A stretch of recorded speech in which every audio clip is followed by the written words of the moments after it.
बडहाल राजौरी को लेकर बड़ी खबर। तीनों एमएलए जो राजौरी के हैं उनकी जानिब से प्रेस कॉन्फ्रेंस की गई है। इस समय एमएलए बुद्दल जावेद इकबाल हों, एमएलए थाना मंडी जनाब मुजफ्फर इकबाल खान साहब हों या एमएलए राजौरी इफ्तिखार अहमद हों, इन तीनों एमएलएज ने कहा कि हम जावेद इकबाल का सपोर्ट करेंगे और प्रॉपर तरीके से एडमिनिस्ट्रेशन के खिलाफ एहतिजाजी मुजाहरा भी करेंगे।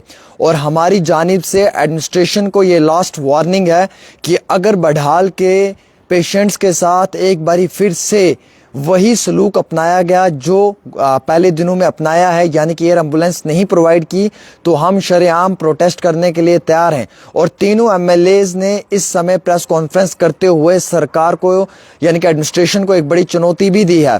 ये लास्ट वार्निंग है एडमिनिस्ट्रेशन के लिए। हालांकि इस वक्त राजौरी पुंछ के अंदर बडहाल के अंदर बिला मुकाबला हम ये कहना चाहेंगे कि जो अवाम है वो गुस्से में है। बडहाल के अंदर रहने वाले आम शहरी जो हैं वो काफ़ी ज़्यादा तकलीफ़ में हैं। एयर एम्बुलेंस नहीं दी गई, राजौरी पुंछ के साथ बेइम्तियाजी हुई, सरासर डिस्क्रिमिनेशन हुआ। राजौरी पुंछ के अवाम को एडमिनिस्ट्रेशन ने जो है वो बिल्कुल यानी कि लाइटली लिया। और एडमिनिस्ट्रेशन की जानिब से ये भी कहा गया कि पीजीआई चंडीगढ़ में बेड्स अवेलेबल नहीं है, जबकि एमएलए साहब ने कहा कि पीजीआई चंडीगढ़ में बेड अवेलेबल थे, लेकिन जीएमसी जम्मू के प्रिंसिपल ने यहां से पेशेंट्स को वहां शिफ्ट नहीं किया, जिसके कारण 2 पेशेंट्स इस वक्त वेंटिलेटर पर हैं। क्रिटिकल कंडीशन बताई जा रही है उनकी। और इस मामले में कानूनी कार्रवाई को भी अमल में लाया जाएगा। एमएलए जावेद इकबाल का बड़ा बयान। दोस्तों, इस समय राजौरी के अंदर एक बड़ी प्रेस कॉन्फ्रेंस हुई है जिसमें 3 एमएलए ने बैठकर एक साथ ये प्रेस कॉन्फ्रेंस दी है। एमएलए थाना मंडी मुजफ्फर इकबाल खान साहब हों, एमएलए राजौरी इफ्तिखार अहमद हों या एमएलए बुद्दल जावेद इकबाल चौधरी हों, इन तीनों एमएलएज ने एक साथ ये कहा है कि अगर एक बारी फिर से बडहाल के पेशेंट्स के साथ 1% की भी डिस्क्रिमिनेशन हुई या उन्हें एयर एम्बुलेंस नहीं प्रोवाइड की गई या उनका इलाज अच्छे से नहीं हुआ, तो हम प्रोटेस्ट करने के लिए तैयार हैं। और प्रॉपर तरीके से राजौरी पुंछ के लोग सड़कों पे आने के लिए भी तैयार हैं।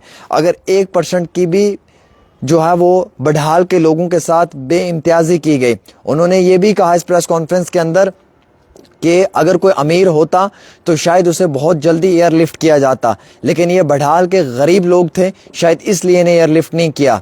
एयरलिफ्ट ना होने की वजह से, एम्बुलेंस ना प्रोवाइड होने की वजह से, जो है वो एयर एम्बुलेंस ना प्रोवाइड होने की वजह से एक लड़की इस समय जम्मू के हॉस्पिटल में क्रिटिकल बताई जा रही है। और इस मामले में बडहाल के अंदर जो है वो काफ़ी ज़्यादा आवाम के बीच में गुस्सा भी है। हालांकि एक दिन पहले ही प्रोटेस्ट भी हुआ कि आप ये डिस्क्रिमिनेशन करना छोड़ दें, बडहाल के गरीब पेशेंट्स का इलाज करें, आप क्यों उन्हें नज़रअंदाज कर रहे हैं, क्यों बडहाल के गरीब लोगों के साथ घटिया और घनूना मजाक कर रहे हैं। हालांकि दोस्तों, मैं आपको ये भी क्लियर करना चाहूँगा कि बडहाल के अंदर इस समय 300 लोगों को क्वारंटीन किया है, उन्हें क्वारंटाइन सेंटर में भेजा गया है। वहाँ पे उनका टूथपेस्ट, कोलगेट, उनका ब्रश, शैम्पू, तेल, खाने पीने का सारा सामान प्रॉपर मॉनिटरिंग के साथ चेक होके आ रहा है। ना ये वायरस है, ना ही ये कोई बैक्टीरियल इन्फेक्शन है, ना ही ये कोई कम्युनिकेबल डिजीज़ है। डरने की किसी को भी कोई ज़रूरत नहीं है। कई सारे लोग बोल रहे हैं वायरस आ गई है, वबा आ गई है, ऐसा कुछ नहीं है। ये न्यूरोटॉक्सिन्स हैं। बार बार मैं रिपोर्टिंग में कह रहा हूँ कि न्यूरोटॉक्सिन्स हैं, ये जहरीली चीज़ें हो सकती हैं। ये न्यूरोटॉक्सिन्स इंसान के नर्वस सिस्टम को डैमेज कर देता है, प्रॉपर तरीके से दिमाग को ख़त्म कर देता है। इंसान की बॉडी में ताकत नहीं रहती है और धीरे धीरे वो दवाइयों पर चला जाता है और फिर दवाइयों से ही उसे वेंटिलेटर पर भेज दिया जाता है और वेंटिलेटर एक क्रिटिकल कंडीशन के अंदर अप्लाई किया जाता है। ये न्यूरोटॉक्सिन्स जो है ये सांप के जहर से भी हो सकता है। सांप के जहर का भी न्यूरोटॉक्सिन्स हम कह सकते हैं कि वहाँ से भी, उसे भी न्यूरोटॉक्सिन्स ही कहेंगे, वो भी एक जहरीली चीज़ होती है। या फिर किसी जड़ी बूटी, जहरीली जड़ी बूटियों के अंदर भी न्यूरोटॉक्सिन्स होता है, जिसका कभी हम गलती से पी जाएं पानी में डाल के जूस के अंदर या इस तरीके से। या फिर न्यूरोटॉक्सिन्स जो होती है वो हाईली कोकीन ड्रग्स के बीच में भी होता है। अब ये जो इन लोगों को खाना मिल रहा है, सुनने में आया कि चेन फूड में है। अब इस चेन फूड को तोड़ना ज़रूरी है क्योंकि आए रोज़ ये लोग वही रूटीन में डेली खाना खा रहे थे, इसलिए इन्हें वहाँ से निकाल कर जो है वो मुंतकिल किया गया है राजौरी के अंदर क्वारंटीन सेंटर में, जहाँ पे इनका प्रॉपर चेकअप किया जा रहा है। एमएलए बुद्दल जावेद इकबाल चौधरी ने उस समय में जीएमसी जम्मू के प्रिंसिपल से बात की। उन्हें कहा कि जनाब फौरी तौर पे इन पेशेंट्स को पीजीआई चंडीगढ़ शिफ्ट किया जाए, लेकिन नहीं शिफ्ट किया। जीएमसी जम्मू के प्रिंसिपल ने कहा कि बेड्स अवेलेबल नहीं थी पीजीआई चंडीगढ़ में।